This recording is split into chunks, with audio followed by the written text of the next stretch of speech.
Tere! Tere! Minu nimi on Kristi ja mina olen Anneli. Meie Anneliga võtsime vastu ka ühe väljakutse ja uurisime lähemalt, mida toob endaga kaasa 23. aprill ehk jülipäev. Tuleb välja, et jülipäev oli väga oluline päev, sest siis just me saime öelda head aega talvele ja saime alustada kevadtöödega. Sellel ajal vist vanarahvas tegi ka igasuguseid imelikke rituaale ja toiminguid. Aga kõigepealt, Anneli, kuidas üldse jülipäev endale nime sai? Pühast Jürist. Kes on see püha Jüri? Püha Jüri on mees, kelle kohta käib ka legend. Jüri, võiks öelda, on versioon Georgiusest. Aga legend räägib seda, ma loen selle. Enim levinud on legend Pühast Jürist ja see toimus Liibüas Serena linna lähedal, kus siis hoidis kogu ümbruskonda hirmu all lohe. Tema urg muutus sooks, hingeõhk mürgitas elusolendid ja tõi neile katku. Eluka rahustamiseks anti talle iga päev 2 lammast ohvriks. Kui lambad otsa lõppesid, hakati ohverdama loosiga valitud inimesi. Kord langes loos kuninga väikesele tütrele. Ehkki kuningas püüdis teda kõigest välja osta, langetati otsus, et loosimine oli õiglane ja saadeti pruudina riietatud tütarlaps lohe juurde sohu. Möödaratsutav püha Jüri päris tüdrukut, et kuhu ta läheb ja otsustas vastust kuulnud lohega võidelda. Teinud ristimärgi sööstis ta lohele vastu ja alistas eluka. Palunud neiult vöö, sidus ta selle lohele kaela ja nii võis neiu koletise kui lamba viia, kuhu aga soovis. Aga kas sa seda ka tead, et püha Jüri on nimelt 12 riigi kaitsepühak ja seal juures ka veel mõne linna ja sinna hulka kuulub ka Võru. Meil on ju ka Jüri tänav olemas. Loomulikult, mulle tundub, et see Jüri on üks igavene kangelaslik mees. Ma praegu mõtlen ja minu meelest ka teie võiksite mõelda, kui palju on üldse sinu tutvusringkonnas Jüri-nimelisi mehi. Mul vist mõned on. Ja kuule, aga miks mitte võtta jülipäeval ja helistada Jürile? Sest praegu me ei tohi ju Jürile külla minna, kui üldse sõpradele külla minna. Aga miks mitte võtta just jülipäeval kõik oma sõbrad Jürid, neile helistada ja küsida, kus nemad oma nime saanud on. Ja kuidas neil läheb? Ja kuidas neil läheb ja küsida, kas nad on ikka sama kangelaslikud mehed, nagu oli see Jüri, kella millist päeva tähistatakse. Ja jülipäev küll tähistas kevadtööde algust, kuid nii nagu pühadel ikka. Jülipäeval väga sellist killa-kolla ja tugevaid töid vist teha ei lubatud. Ei, kõik, mis olid seotud kolina ja mürinaga, olid tabu. Just.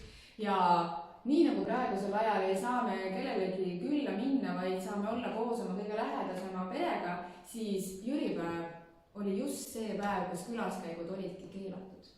Just, sest muidu, kui sa läksid külla või keegi sulle külla tuli, siis nende silmapilk võis hoopis ära nõiduda sinu hea viia ja karjasaagi, on ju nii? Ja kui sa tahad minna viia toitu näiteks naabrile või vanavanematele, siis tee seda enne või pärast jülipäeva. Jaa, sellepärast, et jülipäeval oli keelatud üldse toidu ja oma esemete väljalaenamine, sest öeldi, kui sa sellel päeval seda teed, siis sa teed seda terve aasta ja see mitte ei too sulle head. Just. Mis veel oli keelatud? Mina mäletan, et keelatud oli ka õmblemine ja teatud mõnel pool just vastupidi. Õmmeldi just, et Jüri silmad või mitte Jüri, vaid hundi silmad saaksid ära torgitud, et ta ei näeks karja tulla. Õmmelda nagu polnud soovitatud, sest see ei too head taimeõnne. Küll aga natukene nõelaga torkimist oli väga lubatud, et just täpselt hundil silmad välja torkata, et ta ei näeks koju tulla sinu karja püüdma. Keelatud oli igasugune kolistamine ja paugutamine ja puude lõhkumine, samuti ka pesu pesemine. Sest kui sa neid töid teed, siis sa kutsud pikseligi. Ja see ei ole mitte väga tervendav. Ennem jülipäeva väideti, et maa oli külm ja sinna mitte ei tohtinud maha istuda. Kuule, mingi vahva ütlus oli selgi selle kohta. Jaa, Vastalinnas öeldi selle kohta niimoodi. Jülipäeval ei tohi karjus mitte karjamaan maale istunud, nimelt mitte kivi peale, siis saada kõges suves laisk, kelle perse kui kinarasse on ja alati istu taht. Näed siis, nii et parem on palja pepuga mitte maa peale istuda. Aga kui juhtub ikkagi, et istud ja haigeks kipud jääma, siis jüripäeval oli väga hea ennast ravida. Öeldakse, et jüripäeval tehtud kukerpallid toovad selle õnne, et sul ei jää selg mitte kunagi valusaks. Ja mida veel jüripäeval soovite otsida, ennem jüripäeva leitud rästik. Kui selle purki pistad, siis sellest saab väga hea tervendava joogi, mis väga hästi ravib. Miks just rästik? No äkki see on see sama lohega seotud, millest sa jutustasid. Just. Et ikka see jüripäeva eelne uss või rästik on too pead õnne. Nii et ärge siis veljake. Ärge siis veljake jüripäeva eelseid usse, vaid hoopis kasutage seda heal ravi eesmärgil. Ja minu meelest oluline inimene, oluline loom oli jüripäeval just hunt.